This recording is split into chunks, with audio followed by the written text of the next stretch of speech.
Hello everyone, मैं रीना नांदल आज आपके लिए लेकर आई हूँ आ की मात्रा की वीडियो। आज मैं अपनी इस वीडियो में बताने वाली हूँ कि बच्चों को इजी वे में आ की मात्रा का ज्ञान हम कैसे कराएं। और मैं अपने 12 साल के टीचिंग एक्सपीरियंस से आपको बताना चाहती हूँ कि किस मेथड से बच्चे सबसे जल्दी आ की मात्रा को कैच करते हैं और उसे लाइफ टाइम याद रखते हैं, वो कभी भी उसे भूलते नहीं हैं।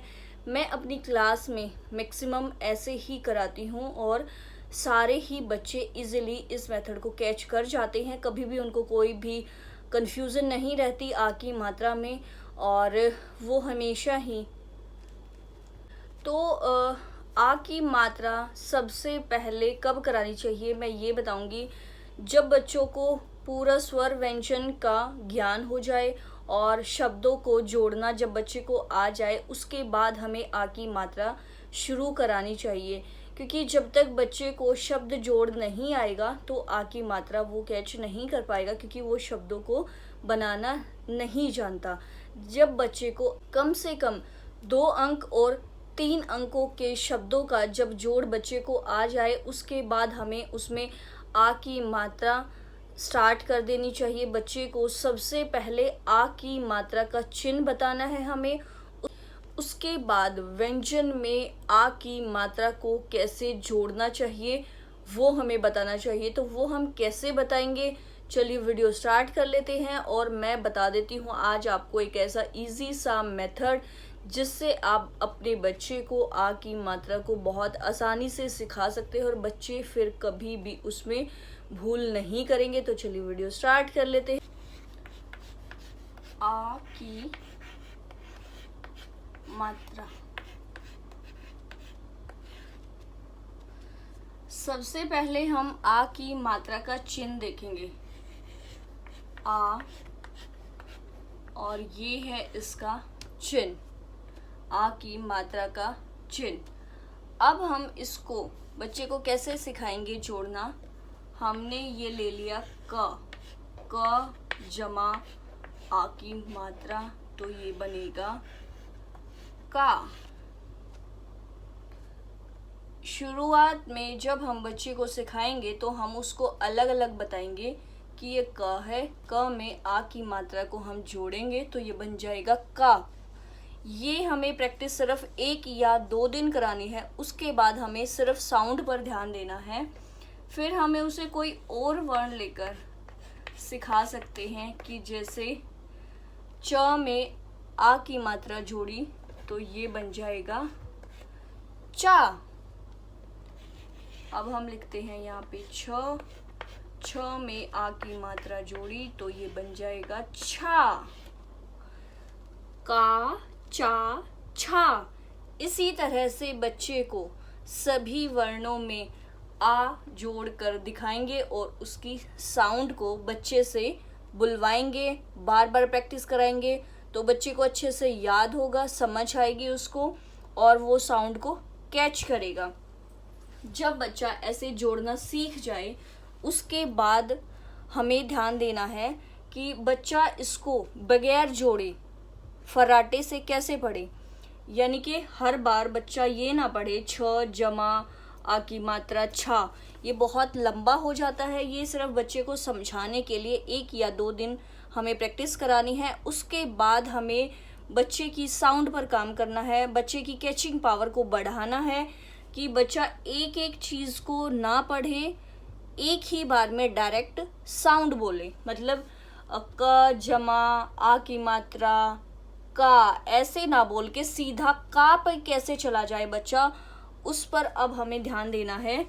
तो अब हम ये रब करके उसके बाद मैं आपको बताती हूँ कि बच्चा डायरेक्ट साउंड कैसे बोल सकता है। ये देखिए, ये मैंने यहाँ पर क ख ग घ च छ ज झ लिख लिए हैं। अब हमें क्या करना है, इन सब में आ की मात्रा को जोड़ देना है। तो जैसे हमने जोड़ना बताया था वैसे नहीं जोड़ेंगे, हम सीधा इसमें लिखेंगे का, फिर लिखेंगे हम खा, फिर लिखेंगे हम गा। जैसे मैंने जोड़ना बताया था उसको 1-2 दिन प्रैक्टिस कराने के बाद हमें यहाँ पर आना है और बच्चे को करानी है प्रैक्टिस। और ये आप ध्यान रखेंगे, ये सारा काम आप एक दिन में नहीं कराएंगे, क्योंकि आ की मात्रा बड़े बच्चे को तो सिखाएंगे नहीं, छोटे बच्चे को सिखाएंगे तो बच्चा एक बार में बहुत सारा काम करने से कंफ्यूज हो जाता है। तो आपको बच्चे को कंफ्यूज बिल्कुल नहीं करना है, हर स्टेप को आपको अच्छे से क्लियर करते हुए चलना है। जब तक आपको लगे बच्चे को क्लियर नहीं हुआ है तो आप उस स्टेप को फिर से रिपीट करेंगे, और जब तक बच्चा फुल कॉन्फिडेंस से वो काम ना कर ले जब तक आप आगे नहीं बढ़ेंगे।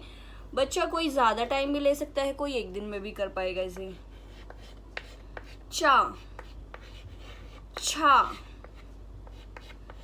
जा, झा।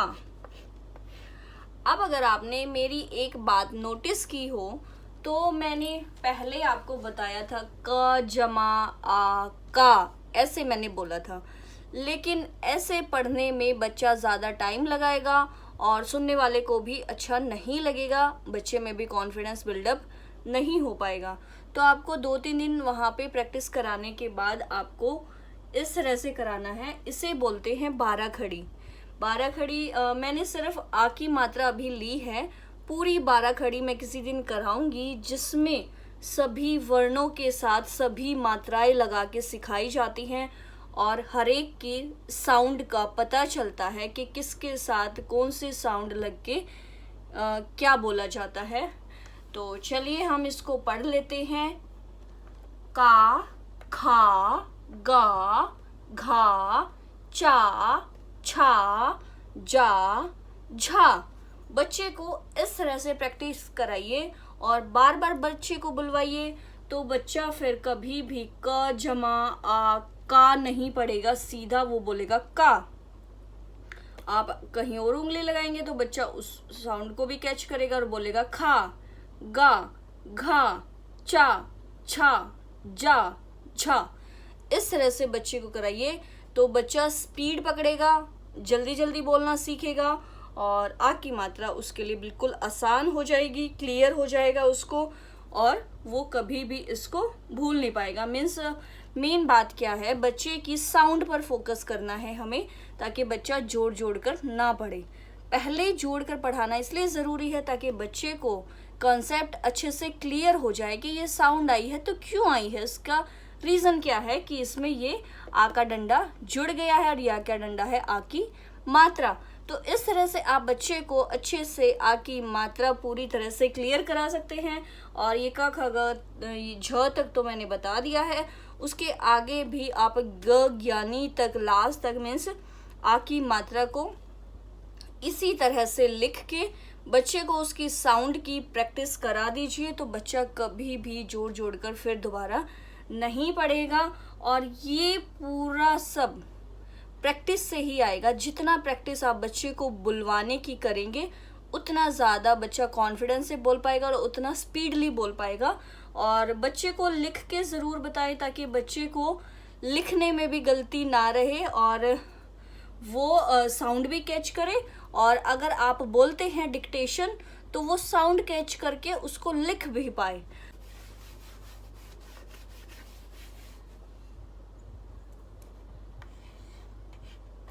इसी तरह से हम बच्चे को आगे प्रैक्टिस कराते हुए जा सकते हैं। ट, ठ, ड, ढ। इसमें भी हम आ की मात्रा को लगाते हुए बच्चे को साउंड की पहचान कराएंगे। टा, ये बन गया ठा। डा, ये हो गया ढा। और इसके बाद हम ये साउंड जब बच्चा अच्छे से कर जाए तो हमें शब्दों पर जाना है, जैसे का, ल, काल, बा, ल, बाल। इससे आगे का मैं अगली वीडियो में बताऊंगी जब हम आ की मात्रा को और आगे डिटेल में करेंगे, पढ़ेंगे। तो इस तरह से आप एक वर्ण पर आ की मात्रा वाले शब्द बच्चे को प्रैक्टिस के लिए करा सकते हैं। साउंड का बहुत ध्यान रखें ताकि बच्चा कभी भी बोलने में लिखने में गलती ना करे। बच्चे अगर साउंड को अच्छी तरह कैच कर लेते हैं तो वो लिखने में भी कभी गलती नहीं करते। आज की मेरी वीडियो आपको कैसी लगी प्लीज़ मुझे कमेंट करके ज़रूर बता दीजिएगा। वीडियो अच्छी लगे तो लाइक कर देना, चैनल सब्सक्राइब नहीं किया है तो प्लीज़ सब्सक्राइब माय चैनल, क्योंकि आगे भी मैं बहुत यूज़फुल वीडियोज़ आपके बच्चों के लिए लेकर आने वाली हूँ। तो thanks for watching, bye bye.